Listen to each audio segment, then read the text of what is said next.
کارکن ہیں تحریک انصاف کے، میں خاص طور پہ آج آپ کو مبارک دیتا ہوں۔ کس چیز کی مبارک؟ کہ جب سے ہماری حکومت ہٹائی گئی ایک سازش کے تحت، میں اس دن سے ایک ہی بات بار بار کہتا رہا کہ پاکستان میں جب تک صاف اور شفاف الیکشن نہیں ہوں گے، ہمارا ملک ایک دلدل میں پھنستا جائے گا۔ اس سے پہلے بھی جب سازش ہو رہی تھی ہماری گورنمنٹ گرانے کی، تو اس وقت جو آرمی چیف تھے اس کو میں نے سمجھایا کہ جب بھی آپ نے سیاسی استحکام ختم کیا، ایک گورنمنٹ گرا کے جب پولیٹیکل انسٹیبلٹی، جیسی گورنمنٹ گرے گی پولیٹیکل سٹیبلٹی آئے گی، میں تب کہا کہ آپ کوئی بھی، اور خاص طور پہ یہ لوگ جن کو میں 30 سال سے جانتا ہوں، معیشت کو نہیں سنبھال سکیں گے۔ اور شوکت ترین کو بھی بھیجا، سمجھانے کی کوشش کی کہ کدھر پاکستان کھڑا ہے، دنیا کا کیا ماحول ہے۔ یوکرین کی جنگ شروع ہو چکی تھی، کموڈٹی سپر سائیکل، قیمتیں اوپر چلی گئی تھیں دنیا میں۔ تو جو ہمارے لیے مشکلات تھیں، وہ مشکلات بڑھنی تھی جیسے ہی ایک حکومت کو ہٹاتے اور سیاسی استحکام ختم ہوتا۔ تو میں نے اپنی پوری کوشش کی، اپنی گورنمنٹ بھی میں نے ڈیزالو کر دی۔ لوگوں کو یہ یاد نہیں کہ اپریل کے پہلے ہفتے میں نے اپنی گورنمنٹ ڈیزالو کر دی تھی۔ میں نے کہا الیکشنز کرواؤ۔ سپریم کورٹ میں چلے گئے، ہمیں شکست ہو گئی، ہم نے قبول کر لی۔ ہم ان کی طرح روتے نہیں ہیں، جب سپریم کورٹ کا فیصلہ ہوا ہم نے قبول کر لیا، ہماری گورنمنٹ چلی گئی۔ اس کے بعد میں بار بار یہ کہتا رہا کہ جب تک آپ اس ملک میں الیکشن نہیں کروائیں گے، سیاسی طور پہ ملک سٹیبل نہیں ہوگا، اور اگر سیاسی طور پہ سٹیبل نہیں ہوگا تو معاشی بھی استحکام نہیں آئے گا۔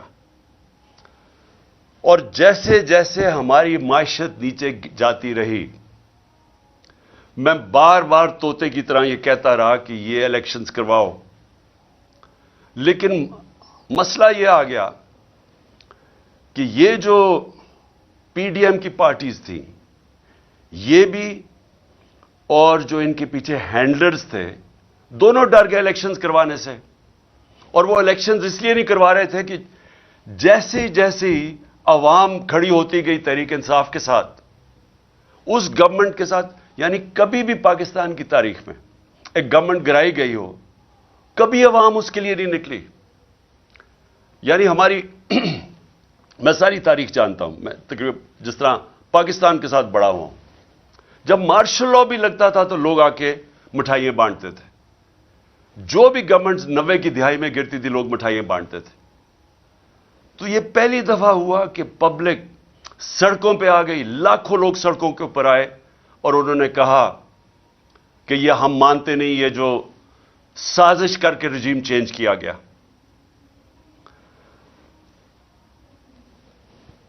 بدقسمتی سے بجائے میری بات سننے کے لیے، کیونکہ میں تو وہ کہہ رہا تھا جو پاکستان کی بہتری تھی، بجائے میری بات سننے کے، ہمارے کارکنوں کے اوپر جو سختی کی گئی۔ میں جنرل مشرف کے مارشل لاء کے اندر اپوزیشن میں تھا، مجھے جنرل مشرف کے مارشل لاء میں جیل میں گیا۔ میں آج آپ سب کے سامنے کہتا ہوں کہ کبھی میں نے اس ملک کی تاریخ میں اس طرح کی سختی نہیں دیکھی جو انہوں نے ہمارے پہ کی۔ کارکنوں کو جیلوں میں ڈالا۔ 25 مئی کو میں بار بار کہتا ہوں جو ظلم کیا انہوں نے، لوگوں کے گھر 3 بجے لوگوں کے گھروں میں گھس کے، نہ چادر نہ چار دیواری، لوگوں کو اٹھا کے لے گئے۔ کبھی ایسے نہیں ہوا پاکستان میں۔ ہمارے خلاف 3 لانگ مارچز ہوئی، کتنی ایف آئی آر کاٹی اور کون سا پولیس ایکشن لیا، کتنی ٹیئر گیسنگ ہوئی۔ لیکن 25 مئی کو جو انہوں نے ہمارے سے کیا، اور اس کے بعد مسلسل کرتے رہے، ایف آئی آرز کے اوپر ایف آئی آرز کاٹتے گئے میرے کارکنوں پہ، لوگوں کو جیلوں میں ڈالا، پھر وہ نکلے، پھر کچہریوں میں چکر لگائے، ہراساں کیا گیا۔ میرے اوپر اب تک 74 FIR کٹ چکی ہیں. کتنی دفعہ میں کچہریوں میں پھرا ہوا ہوں اور بیلیں کرواتا پھرا ہوں، صرف اور صرف ہمیں دبانے کے لیے کہ ہم شاید ڈر جائیں گے، ہم گھبرا جائیں گے، ہم دل برداشتہ ہو جائیں گے. صحافیوں سے جو کیا گیا، کبھی پاکستان میں اس طرح، اور صحافیوں سے کن سے کیا گیا؟ وہ صحافی جن کی اس معاشرے کے اندر ایک پہچان تھی، کریڈیبلٹی تھی، محب وطن تھے، ان صحافیوں سے جو انہوں نے کیا. اور یہ قوم کبھی نہیں بھولے گی جو ارشد شریف سے کیا، کبھی نہ میں بھولوں گا یا قوم بھولے گی کہ ایک ایسا آدمی جس کی کوئی قیمت نہیں تھی ضمیر کی، محب وطن پاکستانی، اس سے جو کیا گیا یہ قوم ہمیشہ یاد رکھے گی. اس کے علاوہ اعظم سواتی، شہباز گل، ہمارے لوگوں کو جو انہوں نے پکڑ کے تشدد کیا، کسٹوڈیل ٹارچر کی گئی، اور ان سے جو ان کے سامنے جو ان کی ننگا کر کے تشدد کر کے ان کی ویڈیوز بنائی گئی. اعظم سواتی کی ویڈیو ہمارے MP کو دکھائی گئی جس کو کہہ رہے تھے کہ نون لیگ میں چلے جاؤ، عمران خان پہ کاٹا مار دیا ہے، اس کو اس کا تشدد کرتے ہوئے اعظم سواتی کی ویڈیو دکھائی گئی. پھر جو نیچے گرے ہیں یہ لوگ، جو گندی ویڈیوز، جو آڈیو لیکس، جو اعظم سواتی کے گھر ان کی بیوی کو اور بیٹی کو جو ویڈیو، گندی ویڈیو بھیجی گئی، کبھی اس ملک میں ایسا نہیں ہوا. اور پھر سلمان فاروقی، اس کو پکڑ کے ننگا کر کے اس کو مارا گیا، اس کو دھمکایا گیا. سوشل میڈیا کے بچوں سے چونکہ 17-18 سال کے بچوں کو پکڑ کے انہوں نے اٹھا کے لے گیا، ان کو مار دھاڑ کے ڈرا دھمکا کے گھر واپس بھیجا گیا. ایسے کبھی نہیں ہوا پاکستان میں. تو کوشش یہ کی گئی کہ ظلم اور خوف پھیلا کے، تو یہ جو ایک تحریک انصاف کے ساتھ قوم جڑ گئی تھی، کسی طرح تحریک انصاف کو ختم کیا جائے. تو میں اس لیے بھی آج اپنے کارکنوں کو خاص طور پہ مبارک دے رہا ہوں کہ جس طرح میرے لوگ کھڑے ہوئے، ہر چیز برداشت کی. یہ جو ہم نے جیل بھرو تحریک شروع کی، وہ جب انہوں نے شروع میں لوگوں کو جیل میں جو ہمارے لوگوں نے گرفتاریاں دی، ہمارے لیڈرز نے دی، ان کو بھی میں خراج تحسین پیش کرتا ہوں. انہوں نے سب سے پہلے آگے، سب سے پہلے وہ ہوئے. تو تحریک بڑھتی جا رہی تھی. جس طرح تحریک بڑھ رہی تھی، گجرانوالہ، سرگودا، سائبال، اور زیادہ لوگوں نے گرفتاریاں دے رہی ہیں. پنڈی لوگ سامنے آ گئے. پشاور میں اتنی پبلک نکلائی، وہ پولیس گرفتاری نہ ان کو کرے. بڑھتی جا رہی تھی. اس سے کیا چیز ثابت ہوئی کہ یہ جو 11 مہینے میں ظلم کیا اور پھر ہمارے جو لوگوں کو جیلوں میں ڈالا، یہ جو جیل بھرو تحریک میں، ان کے اوپر خاص ظلم کیا گیا، ان کو مجرموں کی طرح رکھا گیا. جو میں ابھی کہانیاں سن رہا ہوں اپنے لوگوں سے، اپنے لیڈر سے، اپنے کارکنوں سے، خاص طور پہ ان کو، یعنی جس طرح کوئی فیصلہ کر کے کہ جناب یہ ہمارے کوئی دشمن ہے، وہ کیا گیا ان سے. کوئی پولیٹیکل پرزنر سے یہ حرکتیں نہیں کرتی جو انہوں نے جیلوں میں کی. میرے اوپر قاتلانہ حملہ ہوا. میں 2 مہینے پہلے سے بتا رہا تھا کہ یہ کرنے والے ہیں. مجھے پتا تھا کون ہے، مجھے اب بھی پتا کون ہے. وہ لوگ جو طاقت میں بیٹھے ہوئے ہیں اس وقت، پرائم منسٹر، انٹیریئر منسٹر، ہماری ایجنسیز کا سب سے اس وقت جو خوفناک آدمی ہے، ظالم آدمی ہے، انہوں نے پلان کر کے مجھے قتل کرنے کی کوشش کی. لیکن ایک پلان انسان بناتا ہے، ایک اللہ بناتا ہے. اس کا میں شکر ادا کرتا ہوں کہ آج تحریک انصاف ادھر پہنچ گئی ہے. اور میں پھر سے کہتا ہوں کہ میں نے ساری پاکستان کی سیاست 70 سال جیسے مجھے ہوش آئی ہے تب سے دیکھ رہا ہوں. کبھی پاکستان کی تاریخ میں کسی جماعت کو اللہ نے وہ عزت دی جو آج تحریک انصاف کو دی ہے. 37 بائی الیکشن ہوئے، 37 بائی الیکشن. ساری جماعتیں ایک طرف، الیکشن کمیشن ان کی مدد کرنے آئی، انتظامیہ نے ان کی مدد کی، اور جو اپنے آپ کو نیوٹرلز کہتے تھے وہ ان کے ساتھ کھڑے ہوئے۔ اس کے باوجود 37 بائی الیکشنز میں سے 30 بائی الیکشن تحریک انصاف جیتی۔ یہ جو ابھی جامپور میں الیکشن ہوا، وہ علاقہ جدھر دیہاتی لوگ دیہاتوں میں رہتے ہیں، ان کو پورا ڈرایا گیا، پوری طرح ایجنسیز نے زور لگایا، پوری طرح انہوں نے، انتظامیہ نے خوف کی فضا بنائی، ڈرایا دھمکایا۔ تو جائے پوچھے ذرا جامپور میں ہوا کیا؟ ساری پارٹیز کے ووٹ ان سے اکیلی محسن لغاری تحریک انصاف کے کینڈیڈیٹ کی زیادہ ووٹس تھی، جو جنرل الیکشن میں ووٹ پڑی اس سے بھی زیادہ پڑ گئی۔ اس سے اور زیادہ خوف زدہ تھے، اور انہوں نے پوری کوشش کی کہ کسی طرح جو آئین کے اندر 90 دن کا الیکشن کا لکھا ہوا ہے کہ جیسے ہی پروونشل اسمبلیز ڈیزالو ہونی تھی تو 90 دن کے اندر الیکشن ہونا تھا۔ گورنرز ان کے، انہوں نے نہیں الیکشن کی ڈیٹ دی، الیکشن کمیشن اس نے نہیں ڈیٹ دی۔ آخر میں سپریم کورٹ نے پھر اس کے اوپر ایکشن لیا، اور آج ساری قوم سپریم کورٹ کا شکر گزار ہے کہ آپ نے اس ملک کے آئین کی حفاظت کی، اور آپ نے ملک کو الیکشن کی طرف لگایا جو ایک ہی طریقہ ہے۔ اگر پاکستان کو اس دلدل سے نکالنا ہے، ایک ہی طریقہ ہے الیکشنز، جو میں پھر سے 11 مہینے سے لگا ہوا ہوں کہنے ہیں کہ اس کے علاوہ جو بھی آپ کچھ کریں گے مزید دلدل میں پھنستا جائے گا ہمارا ملک۔ اور آج حالات کیا ہے؟ آج اگر پاکستان کے آپ حالات دیکھیں تو دشمن بھی ملک سے وہ نہ کرے جو ان ساری جماعتوں نے مل کے کیا۔ صرف ان کا مقصد تھا کہ ان کو جو کرپشن کے کیسز تھے ان کے اوپر وہ معاف کروانے تھے، آتے ساتھ ہی اپنے کرپشن کے کیسز معاف کروا لیے۔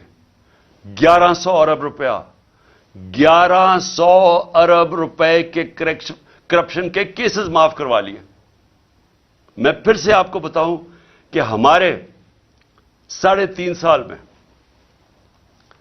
480 ارب روپیہ نیب نے ریکور کیا تھا۔ پاکستان کی تاریخ میں سب سے زیادہ پیسہ نیب نے ہمارے دور میں ریکور کیا تھا، 480 ارب روپیہ۔ 1100 ارب روپیہ اور ریکور ہونا تھا۔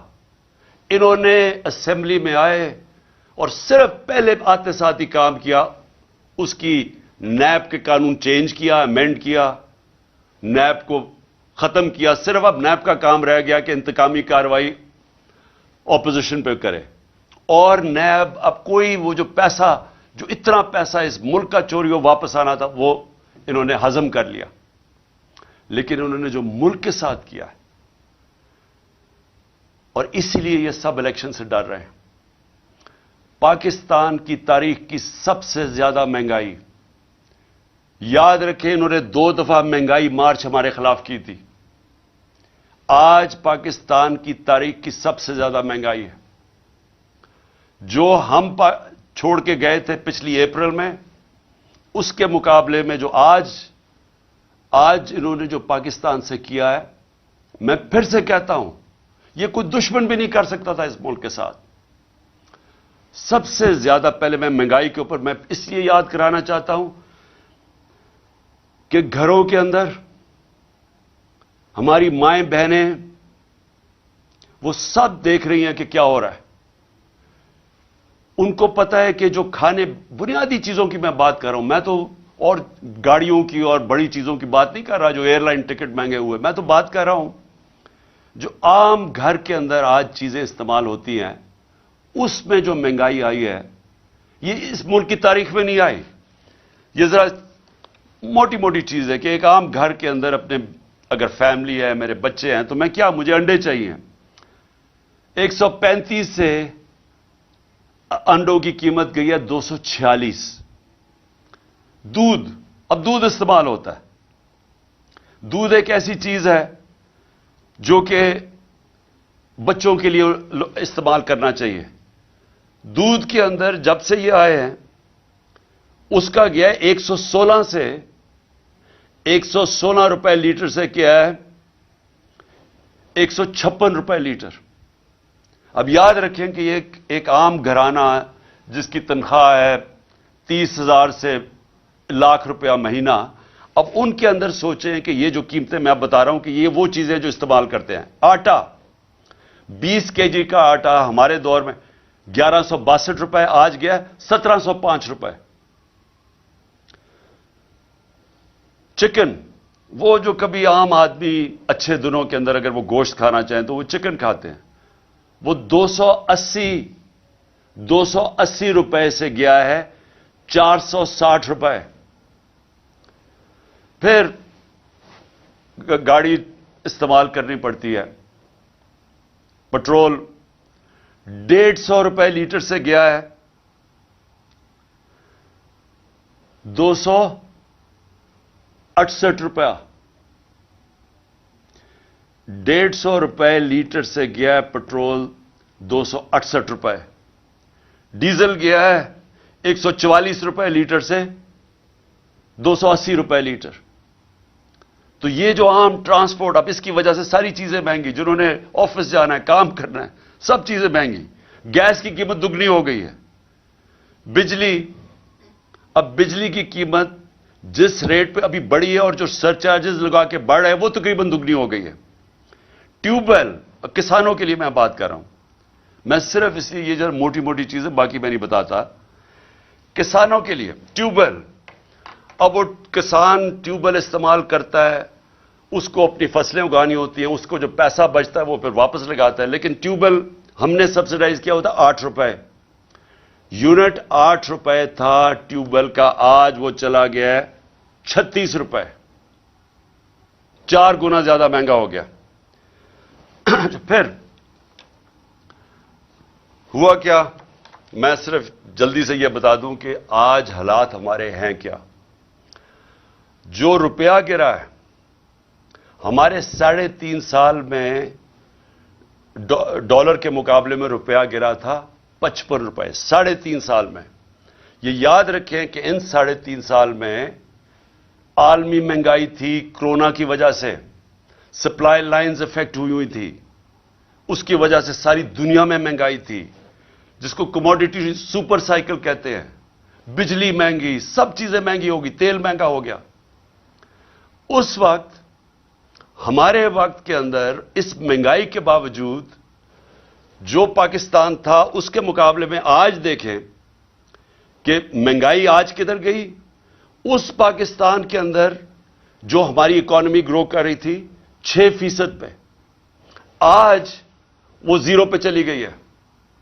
اور جو لوگوں کو خوف آ رہا ہے کہ جس طرح ملک میں سے پیسہ باہر جا رہا ہے, جس طرح انڈسٹری بند ہو رہی ہے, جس طرح کسان متاثر ہو رہا ہے, خوف اب یہ ہے کہ یہ جب 0 پہ جب پہنچ جائے گی گروتھ ریٹ, اس کا مطلب بے روزگاری اور بڑھ جائے گی. اور بے روزگاری ایک طرف بڑھے گی, دوسری طرف مہنگائی بڑھ رہی ہے. اور آگے مایوسی ہے کہ 8 لاکھ پاکستانی پروفیشنلز ملک چھوڑ کے باہر چلے گئے. یہ ہے مایوسی کا عالم اس دور میں. دو اور چیزیں میں آپ کو بتا دوں کہ اس دور میں کوئی بڑا مسئلہ نہیں آیا. ہمارے دور میں کرونا آیا, جو صدی میں ایک دفعہ اتنا بڑا ایک عذاب آتا ہے. صدی میں ایک دفعہ اس طرح کا ایک سانحہ ہوتا ہے جو ساری دنیا میں, کرونا نے دنیا میں جو امپیکٹ کیا. ہمارے دور میں اس کے باوجود ہمارا ملک بھی آگے جا رہا تھا, ہماری معیشت بھی 6% پہ بڑھ رہی تھی. 17 سالوں کے بعد اس طرح اوپر جا رہا تھا. انڈسٹری وہ ریکارڈ پرفارم کر رہی تھی, وہ آگے بڑھ رہی تھی. ہمارا جو زرعی پیداوار تھی وہ 4.5% پہ تھی, وہ کوئی 17 سال کے بعد اوپر ملک جا رہا تھا. تو جب ملک اوپر بھی جا رہا تھا, روزگار 50 لاکھ نئی نوکریاں ملی ہمارے دور میں. تو اس مشکل حالات کے اندر, کرونا کے باوجود, کموڈٹی سپر سائیکل کے باوجود, ہم جب وہ ملک کو سنبھال رہے تھے تو تو ان کے کون سی قیامت آئی کہ آج پاکستان ادھر آگے کھڑا ہو گیا؟ آج جو سب سے بڑا مسئلہ ہے کہ آج اگر جس طرح ہم جا رہے ہیں ابھی مزید اور مہنگائی آنے والی ہے. ابھی یہ جو روپیہ گرا ہے، حال ہی میں جو روپیہ ابھی اور گرا ہے، اس کا بھی اور امپیکٹ پڑے گا، اور بھی تیل اور پٹرول اور مہنگے ہونے لگے، اور یہ مزید اور ہم دلدل میں دھستے جائیں گے. تو اس کا حل کیا ہے؟ میں آج اصل میں اپنی، کیونکہ یہ الیکشن ہماری کیمپین شروع ہونے لگی ہے، تو میں پہلے اب آپ کو بتاتا ہوں کہ راستہ کیا ہے اس میں سے نکلنے کا. قوم آج یہ پوچھ رہی ہے کہ اگر تحریک انصاف آتی ہے تو ہم کیا کریں گے، ہم کیسے قوم کو اس مشکل وقت سے نکالیں گے. سب سے پہلے جب تک اس ملک کے اندر ایک گورنمنٹ نہیں آتی جو ایک پبلک مینڈیٹ لے کے آئے، جو پبلک کی ووٹ سے آئے، جو پبلک جس پہ اعتماد کرے. پہلا تو اگر ملک کو اب اس دلدل سے نکالنا ہے، پہلے تو وہ گورنمنٹ چاہیے جس کے ساتھ پاکستان کی قوم کھڑی ہو، اور وہ صرف الیکشن سے آ سکتی ہے. میں یہ امید رکھ رہا تھا کہ جب 2 صوبوں کے اندر الیکشن اب سپریم کورٹ نے کہہ دیا اور وہ ہوں گے انشاءاللہ 30 اپریل کو، تو میں امید یہ رکھ رہا تھا کہ اتنی ان میں عقل آ جائے گی کہ بجائے 60% پاکستان میں الیکشن ہو، جنرل الیکشن کر دیں. اس سے ملک میں، کیونکہ جنرل الیکشن ہوگا تو ملک کے اندر استحکام آئے گا. کیونکہ جو بھی ہم کریں گے، جب تک ایک گورنمنٹ، ایک پاکستان کے اندر نیشنل الیکشنز ہو کے ایک گورنمنٹ نہیں آتی، تو سیاسی استحکام نہیں آنے لگا. اور وہ سیاسی استحکام الیکشنز میں آئے گا، اور اس کے بعد معاشی استحکام آئے گا. تو پہلا قدم تو یہ ہے کہ الیکشنز کروا کے ایک گورنمنٹ آئے پبلک کا مینڈیٹ لے کے، جو 5 سال کے لیے آئے، اور اس کے ساتھ اس کو عوام اس کے اوپر اعتماد رکھے کہ یہ مسئلے حل کرے گی. پھر یہ پہلا قدم ہے اس دلدل سے نکلنے کا. کیونکہ اس سے کیا ہوگا؟ اس سے ایک عوام کے اندر اعتماد آ جائے گا کہ اب یہ گورنمنٹ 5 سال کے لیے آ گئی. ہمیشہ یہ یاد رکھے کہ معیشت کے لیے سرٹنٹی، انگریزی کا لفظ ہے سرٹنٹی. جب تک لوگوں کو یہ اعتماد نہیں ہوتا کہ میں اگلے 2 3 4 5 سال تک یہی رہے گی حکومت، یہی پالیسیز رہیں گی، جب تک یہ اعتماد نہیں ہوتا، جو بزنس مین ہے، جو انویسٹر ہے، وہ پیسہ اپنا نہیں لگاتا. کیونکہ انویسٹر ہمیشہ سب سے زیادہ ایک ایسی چیز ہے جو سب سے زیادہ موسم کو دیکھ کے گھبراتا ہے کہ آگے کیا ہوگا. کیونکہ اس نے آج پیسہ لگانا ہوگا، تو وہ پیسے کے اوپر جب اس کی آمدنی واپس آنی ہے تو وہ ٹائم لگتا ہے. تو اس کے لیے سب سے زیادہ سیاسی استحکام چاہیے، اور وہ تب آتا ہے الیکشن سے، جب ایک ملک میں ایک سٹیبل گورنمنٹ آئے. تو پہلا قدم تو یہ ہے کہ اس وقت پاکستان کے لیے نمبر 1 چیز یہ ہے کہ ہم پولیٹیکل سٹیبلٹی لے کے آئیں. تو اس کے لیے الیکشنز کی ضرورت ہے. دوسری چیز، اب میں آپ کو بتا رہا ہوں کہ ہم نے اس میں سے نکلنا کیسے ہے. یہ جدھر ہم پہنچ گئے ہیں، جدھر یہ امپورٹڈ حکومت نے اس ملک کو آج پہنچا دی ہے، اپنے تو پیسے انہوں نے سارے کرپشن معاف کروا لی ہے، لیکن اب آگے تو ان کے پاس اب کوئی راستہ رہا ہی نہیں ہے. یہ تو جو بھی جب سے آئے ہیں جو باتیں کہتے رہے ہیں، وہ ملک تو مزید اور نیچے جاتا رہا. بڑا شور مچایا تھا کہ 200 سے میں نیچے لے کے جاؤں گا ڈالر کو. تو ڈالر تو آج جس طرح حالات نظر آ رہے ہیں وہ تو 300 پہ پہنچنے لگا. اور اس کے جو اثرات، پھر سے میں کہہ دوں کہ جب ڈالر، جو عام لوگوں کے میں بتا رہا ہوں کہ جب ڈالر 300 کا پہنچ جائے، یا بھی جو 280 کا پہنچ گیا تقریباً، تو اس کا مطلب سب سے بڑی چیز تیل مہنگا. تیل کا مطلب ڈیزل اور پٹرول مہنگا، پھر بجلی مہنگی. تو یہ تو پھر جو چیز آپ باہر سے لے کے آتے ہیں وہ سب چیزیں مہنگی، اور اس سے پھر ٹرانسپورٹ مہنگی. تو وہ ساری مہنگائی شروع ہوتی ہے جب آپ کا روپیہ گرتا ہے. باہر سے جو آپ چیزیں امپورٹ کرتے ہیں وہ ساری مہنگی ہو جاتی ہیں، اور جو سب سے بڑا امپیکٹ پڑتا ہے اس کا، وہ گھروں کے اوپر تب پڑتا ہے کہ جب بجلی، پٹرول، گیس سب مہنگے. دوسری چیز، دیکھیں، اس کے لیے اگر ہم نے اب پاکستان کو جو حالات اب آ گئے ہیں اور جو سارے باہر کے جو ادارے ہیں جن کو موڈیز ہے یا یہ جو فچ ہے، یہ جو فیصلہ کرتے ہیں کہ ملک کی معیشت کی حالت کیا ہے، تو وہ جو فیصلہ کرتے ہیں کہ ملک میں کتنی سکت ہے، اس کی معیشت آگے بڑھ سکتی ہے یا یہ نیچے جا رہی ہے، تو وہ سارے اداروں نے آج پاکستان کو نیچے لے گئے ہیں کہ ڈیفالٹ کرنے لگا۔ ڈیفالٹ کا مطلب کہ جو ہم نے قرضے لیے ہوئے ہیں وہ اب واپس نہیں کر سکتے، ہمارے پاس آمدنی نہیں ہے وہ قرضے واپس کرنے، کیونکہ ہماری جو معیشت ہے وہ سکڑتی جا رہی ہے۔ گروتھ ریٹ کم ہونے کا مطلب معیشت کا سکڑنا۔ آپ مسئلہ میں پھر آپ کو پہلے سمجھا دوں کہ مسئلہ کیا پاکستان کا۔ پاکستان کا مسئلہ یہ ہے کہ جو ملک میں ڈالرز آتے ہیں وہ کم ہیں اور جو ملک سے باہر ڈالرز جاتے ہیں وہ زیادہ ہیں۔ تو اس کا مطلب کیا ہوتا ہے کہ ہمارا ڈالر کے اندر خسارہ ہو جاتا ہے، جس کو کرنٹ اکاؤنٹ ڈیفیسٹ کہتے ہیں۔ جب یہ خسارہ ہو جاتا ہے ڈالر کا تو وہ روپے کے اوپر پریشر پڑنا شروع ہو جاتا ہے اور روپیہ گرنا شروع ہو جاتا ہے۔ اور وہی جو میں نے آپ کو، جب روپیہ گرتا ہے تو ساری چیزیں مہنگی ہو جاتی ہیں، غربت بڑھ جاتی ہے ملک میں۔ اور ملک میں جب روپیہ آپ کا گرتا ہے تو ملک کی آمدنی گر جاتی ہے۔ تو مثلا اب 100 روپیہ ڈالر مہنگا ہو گیا، اس سے کیا ہوا؟ اس سے ہماری پاکستانی، اگر آپ کے بینک میں پیسے پڑے ہوئے ہیں روپیوں میں، تو وہ 100 روپے، اگر آپ کا 300 روپیہ پڑا ہوا ہے تو اس میں سے 100 روپیہ کم ہو گیا، اس کی یعنی خریدار کی پاور کم ہوگی۔ لیکن اگر آپ نے یہ جو سارے باہر سے امپورٹڈ گورنمنٹ ہے، ان کے تو سارا پیسہ باہر پڑا ہوا ہے، ان کے تو ڈالرز میں پیسے پڑے ہیں، ان کی پراپرٹیز، مے فیئر، بینک اکاؤنٹ سارے ڈالرز میں ہیں، تو ان کو مزید 100 روپے کا فائدہ ہو گیا۔ تو پاکستانی غریب ہو گئے اور یہ جو باہر سے چوری کر کے پیسہ باہر لے جاتے ہیں، ان کی دولت میں اضافہ ہو گیا۔ تو سب سے جو میں یہ دوسرے پوائنٹ آپ کو کہنے لگا تھا کہ سب سے امپورٹنٹ اب چیز کیا ہے اس وقت، اس مشکل جو ہم آگے دیکھ رہے ہیں، اس سے اگر ہمیں نکلنا ہے تو ایک ملک کو یونائٹ ہونا پڑے گا، ہمیں متحد ہونا پڑے گا۔ یہ جنگ اب یہ ایسی نہیں لڑی جائے گی کہ گورنمنٹ آئی اور کوئی گورنمنٹ سمجھے کہ وہ اکیلی لڑ سکتی ہے۔ عوام کو ساتھ کھڑا ہونا پڑے گا، اداروں کو ساتھ کھڑا ہونا پڑے گا، سب کو متحد ہو کے اس کا مقابلہ کرنا پڑے گا۔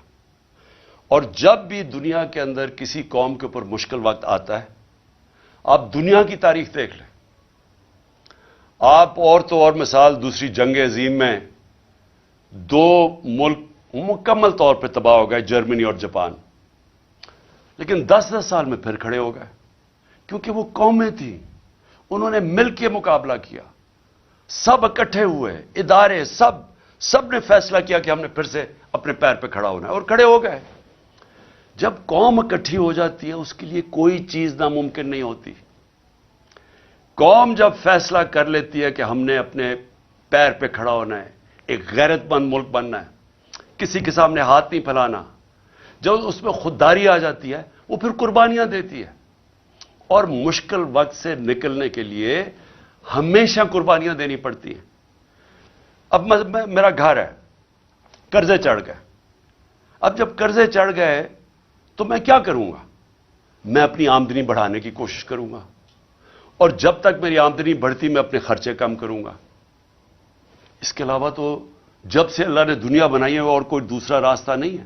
تو ہمارے سامنے بھی اب پاکستان کے سامنے یہ راستہ ہے، ہم نے اپنے خرچے کم کرنے ہیں، ہم نے ہر وہ ادارہ جو کہ پاکستان کے اوپر بوجھ بنا ہوا ہے، ہر وہ گورنمنٹ کارپوریشن جو بوجھ بنی، اب ہم نے سوچنا ہے کہ ہم کیسے ان کو ٹھیک کرنا ہے، اور اس کے لیے ہمیں وہ جو پاکستان نے اپنی تاریخ میں نہیں اٹھائے، ہم شارٹ کٹس لے لیتے ہیں، ہم ایڈ لے لیتے ہیں، ہم قرضے لے لیتے ہیں، اس سے کیا ہوتا ہے؟ اور جو یہ حکومت کرنے کی کوشش کر رہی ہے، ہاتھ پھیلایا کہ جو کہیں سے قرضے آ جائیں، بڑا یعنی خوشیاں بنائی جاتی ہیں کہ جی وہاں سے چائنا نے $500 ملین کا قرضہ دے دیا، لیکن یہ تو کینسر کا علاج ڈسپرن سے ہو رہا ہے، کینسر تو پھیلتی جا رہی ہے۔ کینسر کا جب تک کینسر کاٹ کے نکالی نہیں جائے گی، اب یہ ملک کا علاج ہو نہیں سکتا قرضوں سے. تو اس سے کیا کرنا ہے؟ پہلے تو ہم نے اپنے خرچے کم کرنے ہیں. کئی ہماری گورنمنٹ کارپوریشن نقصان کر رہی ہیں، ان کو بالکل ریسٹرکچر کرنا ہے. ہم نے اتنی بڑی گورنمنٹس بنا دی ہیں، سوچنا ہے کہ ان کو ہم نے صحیح طرح چلانا کیسے ہے. ہم نے مثلا پینشنز ہیں، اور پینشنز اتنی زیادہ ہو گئی ہیں کہ ہمارا جو خرچہ ایک صوبے کا خرچہ ہوتا ہے، اس میں اس کا زیادہ پیسہ پینشنز پہ چلا جاتا ہے. حالانکہ دنیا میں پینشنز کے لیے پیسہ بنایا جاتا ہے. پینشنز کو سیونگ کروا کے جو لوگ پینشن دے رہے ہوتے ہیں وہ اپنی پینشن فنڈ میں کنٹریبیوٹ کرتے رہتے ہیں، وہ بڑا فنڈ بن جاتا ہے. مہاتر محمد نے مجھے بتایا کہ وہ ان کا جو پینشن فنڈ ہے وہ ان کے لیے پیسے وہ انویسٹ کرتے ہیں، اسے پیسہ آتا ہے، اور اس سے پیسے میں وہ ملک کی دولت میں اضافہ ہوتا ہے. ہمارے لیے وہ بوجھ بنا ہوا ہے. تو میں صرف مثال دے رہا ہوں کہ ہمیں اب وہ قدم اٹھانے پڑیں گے جو اب تک ہم پاکستان میں نہیں کرتے رہے. ریولوشنری چینجز کرنے پڑیں گے، اور اس میں سب کو اکٹھا ہونا پڑے گا. ہم سارے جو ادارے ہیں سب کو فیصلہ کرنا پڑے گا کہ اب یہ راستہ ہے ہمارا، اور ہم سب نے اس راستے پہ جانا ہے. آمدنی کیسے بڑھے گی؟ ایکسپورٹس بڑھانی پڑیں گے. یعنی اس ملک میں اب ڈالر لانے پڑیں گے. وہ کون کون سے طریقے ڈالرز لانے کے لیے؟ ایکسپورٹس. آج تک کسی نے توجہ ہی نہیں دی ایکسپورٹس کے اوپر. جو ساری دنیا میں ملک آگے بڑھے ہیں، چائنا آگے بڑھا ہے، ایسٹ ایشین ٹائیگرز آگے بڑھے ہیں، وہ ساروں نے اپنی ایکسپورٹس کے اوپر زور دیا ہے. ہم نے کبھی توجہ ہی نہیں دی کسی نے. ہم جب آئے تھے تو پچھلے 5 سال ہمارے پہلے export to G D P ratio وہ نیچے چلی گئی تھی، بجائے پازیٹو ہونے کے نیچے آ گیا تھا، کیونکہ کسی کی توجہ ہی نہیں ہے ایکسپورٹس کے اوپر. تو سب سے پہلے تو دولت میں اضافہ کرنے کے لیے، اپنے ملک کی دولت اضافہ کرنے کے لیے سب کو سمجھانا پڑے گا کہ ہر چیز جو پاکستان ایکسپورٹ کر سکتا ہے، ہمارے ساری گورنمنٹ کے اداروں نے پورا مل کے ان کی مدد کرنی ہے کہ وہ ایکسپورٹ زیادہ کریں. ابھی آپ ایکسپورٹر سے، جب میں پرائم منسٹر تھا تو ان سے پوچھتا تھا تو وہ آتے ساتھ ہی بتاتے تھے کہ کتنی رکاوٹیں ہیں ان کے راستے میں، کہ ہماری گورنمنٹ کی کتنی رکاوٹیں ہیں ان کے راستے میں ایکسپورٹ کرنے کے لیے. تو پہلے تو یہ سمجھ لینا کہ جب تک ہم ایکسپورٹس کے اوپر ساری قوم مل کے انکریج نہیں کرے گی، ایکسپورٹرز کو پرائزز نہیں دیں گے، ان کو ہم ریکگنائز نہیں کریں گے، ان کو وی آئی پیز نہیں بنائیں گے، تب تک یہ ملک اب اس دلدل سے نہیں نکل سکتا. اس کے علاوہ، ایکسپورٹس کے علاوہ اور کون سی چیزیں ہیں جو ڈالر لا سکتی ہیں؟ پہلے تو سوچیں اور کون سی چیز ڈالرز ہمارا خرچہ بچا سکتی ہے. ہم مثلا پام آئل امپورٹ کرتے ہیں، ہم نے کیوں نہیں سوچا کہ اور کیا طریقے ہیں کہ ہم پام آئل کی اپنی امپورٹ کم کر سکیں؟ ہم نے پختونخوا کے اندر 2013 کے بعد ایک پورا زیتون کی پوری پلانٹیشن کرنی شروع کی، اور آج وہ انقلاب آ چکا ہے زیتون کا. اور زیتون کے اتنے ہم نے اب وہ لگا دیے ہیں، جنگل بنا دیے ہیں کہ انشاءاللہ تھوڑی دیر کے بعد ہم زیتون ایکسپورٹ کر سکیں گے. لیکن یہ ہمیں سب پہلے چیزیں سوچنی چاہیے تھی، کیونکہ جب بھی پاکستان کا اب آگے دیکھیں گے تو سارا وقت ہمیں سوچنا ہے کہ ڈالرز اس ملک میں کیسے آئیں گے. کون سی ایسی مثلا ٹورزم ہے. سوئٹزرلینڈ صرف ٹورزم سے 60 سے 80 ارب ڈالر کماتا ہے ٹورزم سے. ہمارا جو پہاڑی علاقہ ہے، یہ جس کو ہم ناردرن ایریاز کہتے ہیں، وہ دگنا ہے سوئٹزرلینڈ سے، اس سے زیادہ خوبصورت ہے. لیکن ہم تو کوئی پیسہ نہیں کماتے اس سے، کیونکہ ہم نے کسی نے سوچا ہی نہیں ہے. ہمارے جو اس ملک میں صاحب اقتدار، ہماری ایلیٹ، وہ ساری گرمیاں تو گزارتی ہے جا کے انگلینڈ میں اور یورپ میں چلی جاتی ہے. کسی کو پتہ ہی نہیں ہے کہ ہم کس طرح کی، اللہ نے ہمیں کس طرح کی نعمتیں دی ہوئی ہیں جو ہمارے ہیں. تو ہم نے کبھی سوچا ہی نہیں ہے اس کا.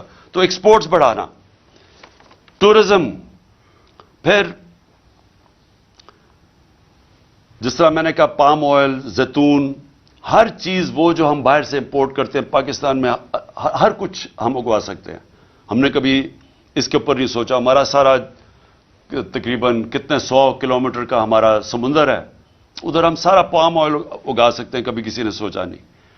پھر ہم کیسے جو اصل اب چیلنج ہے، میں آپ کو سنوں، کہ انویسٹمنٹ لے کے آنی ہے پاکستان میں. ہم کیسے انویسٹمنٹ لا سکتے ہیں؟ میں آپ کو ہندوستان 6-6.5 گنا بڑا پاکستان سے ہے. پچھلے سال پاکستان میں جو انویسٹمنٹ آئی ہے 2022 میں $2 ارب. ہندوستان میں کتنی انویسٹمنٹ آئی ہے؟ $75 ارب.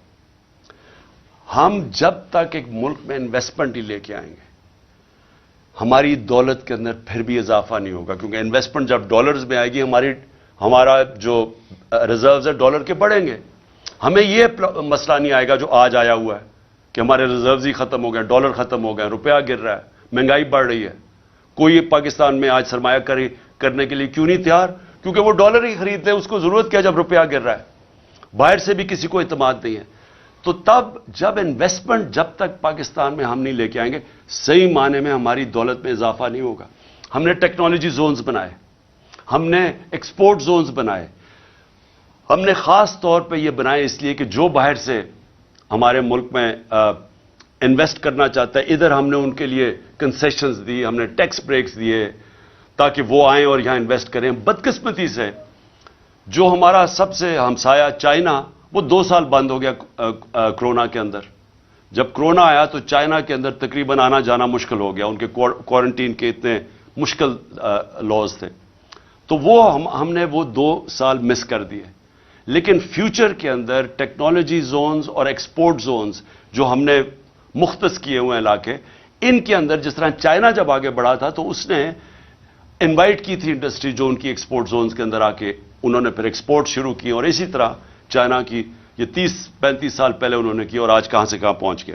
تو ایکسپورٹ زونز ہیں, ٹیکنالوجی زونز, اور ٹیکنالوجی کی اب ذرا میں ٹیکنالوجی یہ دیکھیں, آئی ٹی ایکسپورٹس. ہم نے ان کی پہلی دفعہ آئی ٹی کی مدد کی, جو آئی ٹی کی کمپنیز تھیں ہم نے ان کو انسینٹیوز دیے, تو ہماری 75% ایکسپورٹس بڑی آئی ٹی کی, اور بدقسمتی سے آ کے اس حکومت نے وہ ختم کر دیے جو انسینٹیوز دیے ہوئے تھے. ہندوستان کی آئی ٹی کی صرف ایکسپورٹس $150 ارب ہے جو وہ آئی ٹی ایکسپورٹس کرتی ہے. تو ہمارے پاس ایک ینگ پاپولیشن ہے, نوجوان آبادی ہے, ہمارے پاس بڑے آرام سے اگر ہندوستان کر سکتا ہے ہم کم از کم $20-30 ارب تو ایکسپورٹ کر سکتے ہیں. کبھی کسی نے توجہ نہیں دی, تو اس کے اوپر ہم زور لگا رہے ہیں, اور ہم نے آخری 2 سال کوشش بھی کی. لیکن یہ جو میں انویسٹمنٹ کی پہلے بات کر رہا ہوں, دیکھیں یہ کیسے انویسٹمنٹ آئے گی پاکستان میں؟ ہمیں ایک ماحول بنانا پڑے گا. وہ ماحول کیسے بنے گا؟ ہمیں اس ملک میں رول آف لا قائم کرنا پڑے گا. اگر اب پاکستان نے آگے بڑھنا ہے تو یہ جو میں انصاف کی تحریک 26 سال پہلے چلائی تھی, یہ آپ سمجھ جائیں کہ جس ملک کے اندر انصاف ہے, قانون کی حکمرانی ہے, وہ ملک ترقی کر جاتے ہیں, وہ خوشحال ہے. جن ملکوں کے اندر جنگل کا قانون ہے, بنانا ریپبلکس ہیں, جس کی لاٹھی اس کی بھینس ہے, وہ جتنے مرضی آپ وسائل ان ملکوں میں قائم رکھتے ہیں وہ ملک آگے نہیں بڑھ سکتے. میں یہ بار بار آپ کے سامنے یہ کہتا رہا ہوں کہ جو مدینہ کی ریاست میرے نبی صلی اللہ علیہ وسلم نے بنائی تھی اس کی بنیاد عدل اور انصاف تھا. اللہ اس لیے حکم کرتا ہے کہ ان کے سنت پہ چلو, سیکھو کہ انہوں نے وہ دنیا کے سب سے عظیم لیڈر تھے, انہوں نے وہ کام کیا جو دنیا میں کسی انسان نے نہیں کر سکا. انہوں نے اس ملک کو کہاں سے, اب مدینہ کو دنیا کی امامت کی وہاں سے اٹھ کے ان لوگوں جن کی حیثیت کوئی نہیں تھی. تو سب سے پہلے مدینہ میں عدل اور انصاف قائم کیا. آج اب دنیا اٹھا کے دیکھ لیں, جن ممالک کے اندر رول آف لا ہے وہ خوشحال ہیں, اور جن ممالک کے اندر جس طرح ہمارے آج حالات ہیں کہ NRO مل جاتا ہے. کیوں نہیں جی, کس یورپین ملک میں کبھی سنا ہے NRO کسی کو ملتا ہوا؟ کبھی امریکہ میں سنا ہے, سوئٹزرلینڈ میں سنا ہے, کبھی سنا ہے کہ آپ چوری کریں, ملک کی دولت چوری کرو اور آپ کہیں جی میں قانون سے اوپر ہوں؟ اس کو جنگل کا قانون کہتے ہیں. کبھی سنا ہے؟ اپنے پاکستانی آپ کے باہر ہیں, 1 کروڑ پاکستانی باہر بیٹھا ہوا ہے. کبھی ان سے پوچھیں کہ یورپ, انگلینڈ, امریکہ, ناروے, آسٹریلیا کبھی قبضہ گروپ کا نام سنا ہے؟ کبھی کوئی طاقتور کمزور کی زمین پہ قبضہ کر سکتا ہے؟ کیونکہ انصاف ہے وہاں. کیوں آپ کے لوگ یہاں سے پوری ہر قسم کی کوشش کرتے ہیں باہر جانے کے لیے؟ ابھی مجھے افسوس ہوا، ہماری ایک ہاکی پلیئر تھی، ترکی سے جاتے ہوئے اٹلی، وہ ان کی کشتی ڈوب گئی، اس میں پتہ نہیں کتنے 26 پاکستانی بھی ڈوب گئے اور وہ ہماری ہاکی پلیئر بھی ڈوب گئی. تو کیوں سوچا کہ کیوں اتنے لوگ چانس لیتے ہیں؟ ہر روز آپ پڑھتے ہیں کہ وہ کشتیوں میں جانے کی کوشش کر رہے ہیں یورپ میں اور وہاں راستے میں ڈوب جاتے ہیں. کیوں جاتے ہیں؟ وہاں پیسے تو کوئی بانٹ نہیں رہا. ان ملکوں کے اندر انصاف ہے. انصاف کا مطلب کیا ہے؟ کہ میں اگر محنت کروں گا مجھے محنت کا پھل ملے گا. وہ ایسے ملک ہیں جب آپ، جس کو آج ایک لفظ استعمال کیا جاتا ہے، level playing field. Level playing field تب آتی ہے جس ملک کے اندر رول آف لا ہوتا ہے، انصاف ہوتا ہے. جب ایک ملک کے اندر انصاف ہوتا ہے لوگوں کو تحفظ ملتا ہے، ان کے جس کو فنڈامنٹل رائٹس کہتے ہیں، بنیادی حقوق کو ان کے ملک کا قانون حفاظت کرتا ہے ان کی. جب مجھے پروٹیکشن ملتی ہے تبھی میں آزاد ہوتا ہوں، اور آزاد لوگ ہی بڑے کام کرتے ہیں. تو جو بنیادی چیز انصاف دیتا ہے وہ آزادی دیتا ہے، وہ ایک انسان کو لیول پلئنگ فیلڈ دیتا ہے. وہ پھر اس جدھر انصاف ہوتا ہے ادھر انویسٹمنٹ جاتی ہے، لوگ ادھر جا کے اپنی فیکٹریاں لگاتے ہیں کیونکہ ان کو تحفظ ہوتا ہے، ان کو ایک قانون، ایک ملک کی عدالتوں پہ اعتماد ہوتا ہے کہ میں اگر یہاں سرمایہ کاری کروں گا تو مجھے حفاظت ملے گی. تو جب ایک ملک کے اندر ایک اسمالر، اور ملک کی جو ریڑھ کی ہڈی ہوتی ہے وہ اسمال اور میڈیم انڈسٹری ہوتی ہے، جو میڈیم چھوٹی صنعتیں ہوتی ہیں، وہ سب سے زیادہ لوگوں کو روزگار بھی دیتی ہیں اور وہ ریڑھ کی ہڈی ہوتی ہے. تو جب ایک ملک کے اندر انصاف نہیں ہوتا، کانٹریکٹ انفورسمنٹ نہیں ہوتی، عدالتیں ان کو تحفظ نہیں دیتی، جو پالیسیز پریڈکٹیبل نہیں ہوتی، آگے یعنی آج ایک قانون بنا کل دوسرا بنا، آج ایک ٹیکس کا نظام ہے کل دوسرا بنا، اس ملک کے اندر سب سے پہلے جو کچلے جاتے ہیں وہ چھوٹی صنعتیں ہیں، اسمال اور میڈیم انڈسٹری.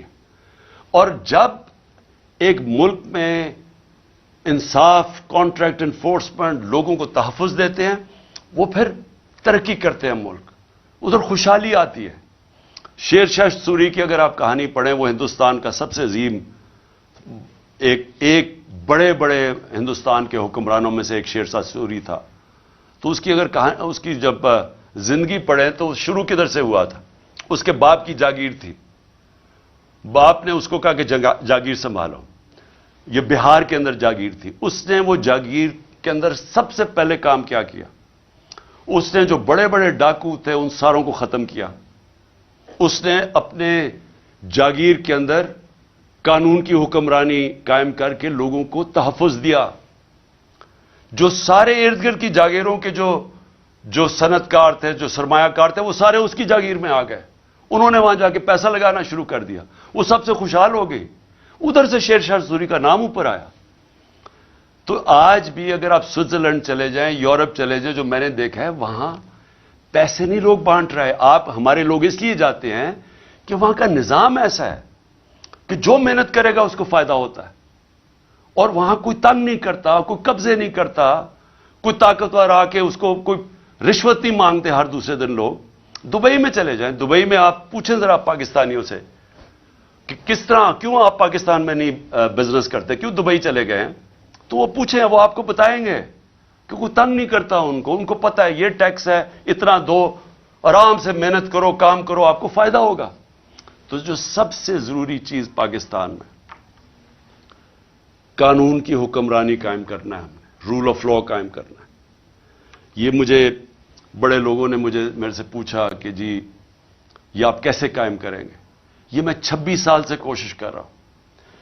میں نے لوگوں کو، میرے سے جب بات کرتے ہیں کہ جی عمران صاحب دیکھیں آپ یہ اپوزیشن ہے، آپ ان سے بات کیوں نہیں کرتے؟ میں ان سب کو اب سے نہیں پہلے سے بھی کہہ رہا ہوں کہ پولیٹیشین سب سے بات چیت کرتا ہے. پولیٹیشینز کسی سے کٹی نہیں کرتا. پولیٹیشینز کا کام ہوتا ہے سب سے بات کر کے اپنے موقف کے ارد گرد لانا، یا ان کی بات سننا، اپنی سننا، اور پھر کوئی بیچ میں کوئی گراؤنڈ پہ پہنچنا. لیکن جو لوگ ملک کا پیسہ چوری کرتے ہیں آپ ان کے ساتھ کیسے سمجھوتا کر سکتے ہیں؟ مجھے اگر یہ بار بار جب 3.5 سال میں گورنمنٹ میں تھا مجھے بار بار کہتے رہے کہ جی ان کو آپ این آر او دے دیں. جنرل باجوہ نے کہا کہ ان کو این آر او دے دو. وہ جب میں ان سے بات کریں ہم نے فیٹف کا بل پاس کرنا ہے وہ کہتے جی این آر او دے دو. میں این آر او نہیں دے سکتا کیونکہ میرا پیسہ انہوں نے نہیں چوری کیا، پیسہ عوام کا چوری کیا ہے. میں کون ہوتا ہوں کہ عوام کا پیسہ ان کو معاف کر دوں؟ اور جب آپ ان کو معاف کرتے ہیں تو باقی چوروں کو کیوں پکڑتے ہیں؟ پھر جیلوں میں بیچارے غریب لوگ کیوں پھنسائے ہوئے ہیں؟ میں سب سے بات کرنے کے لیے تیار ہوں، سب سے سمجھوتا کرنے کے لیے تیار ہوں، کیونکہ جو آگے پاکستان کے حالات ہیں میں پھر سے کہہ رہا ہوں کہ ساری قوم کو مل کے ان کا مقابلہ کرنا پڑے گا. میرے اوپر قاتلانہ حملہ ہوا، مجھے پتہ ہے کس کس نے حملہ کیا. میرے اوپر حملہ ہوا، میں معاف کرنے کے لیے تیار ہوں ملک کی خاطر، کیونکہ ہمارے نبی صلی اللہ علیہ وسلم نے جن کے ہم امتی ہیں انہوں نے جب فتح مکہ ہوا تو انہوں نے جن لوگوں نے ان کے اوپر ظلم کیا تھا انہوں نے سب کو معاف کر دیا. نیلسن منڈیلا نے اسی سنت پہ چلتے ہوئے، کیونکہ وہ تو رحمت العالمین ہے نا، وہ تو سب انسانوں کے لیے ایک رحمت بن کے آئے تھے. تو نیلسن منڈیلا نے جب 27 سال جیل میں گزارے، جب وہ باہر نکلا تو اس نے سب کو معاف کر دیا جنہوں نے اس کے اوپر ظلم کیا تھا. اور اس نے یہ کہا کہ ٹروتھ اینڈ ریکنسیلیشن، بس یہ سچ بول دو کہ آپ نے یہ ظلم کیا ہے تو ہم آپ کو معاف کر دیتے ہیں. ساؤتھ افریقہ کو بچا گیا، وہاں خون خرابہ ہونا تھا. آج بھی پاکستان جدھر کھڑا ہے اس وقت ملک کو اکٹھا ہونا ہے. تو میرے لیے، میں اپنی اگر ذات کے لیے پالیٹکس کر رہا ہوتا تو میں بھی کہاں جی اس کو میں نہیں چھوڑوں گا تو اس سے میں بدلہ لوں گا تو فلانے سے لوں گا. یہ میری ذات کی بات نہیں ہے، یہ ملک کی بات ہے. اور ملک آج ادھر کھڑا ہے. پاکستان کی تاریخ میں اتنا برا وقت پاکستانیوں پہ نہیں آیا. اس وقت جو اندازہ UNDP اندازہ لگا رہی ہے کہ 1 کروڑ لوگ غربت کی لکیر سے نیچے چلے جائیں گے. ایک اندازے کے مطابق 50 لاکھ لوگ ان کو وہ بھوکے رہ جائیں گے.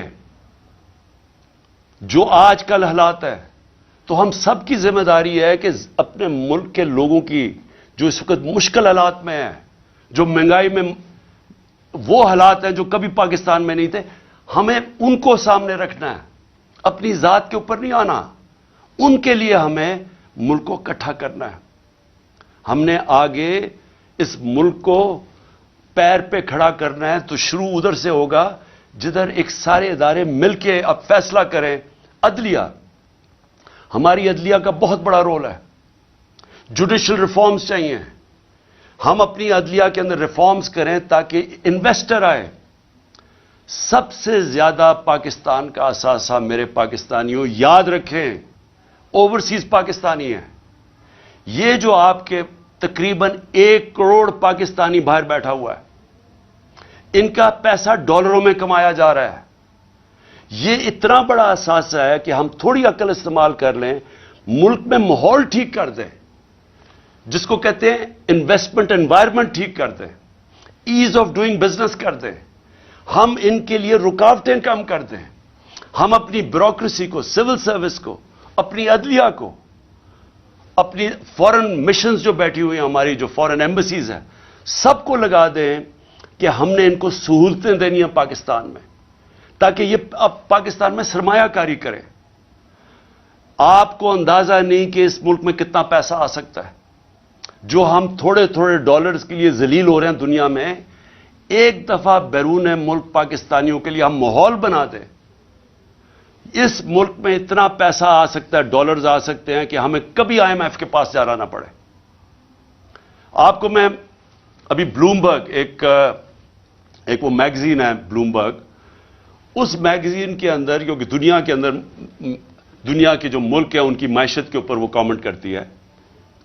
دبئی میں ذرا یہ غور سے سنیں، دبئی میں 20,000 پاکستانیوں نے پراپرٹیز خریدی ہیں، 10.4 ارب ڈالر کی۔ ہم آئی ایم ایف کے پیچھے ہمارا پروگرام تھا 6 ارب ڈالر کا، ہم نے 3 ارب ڈالر لیے تھے اپنے دور میں۔ ہم اس کے لیے اپنی آزادی بھی کھو بیٹھتے ہیں، اپنی عزت بھی کھو بیٹھتے ہیں۔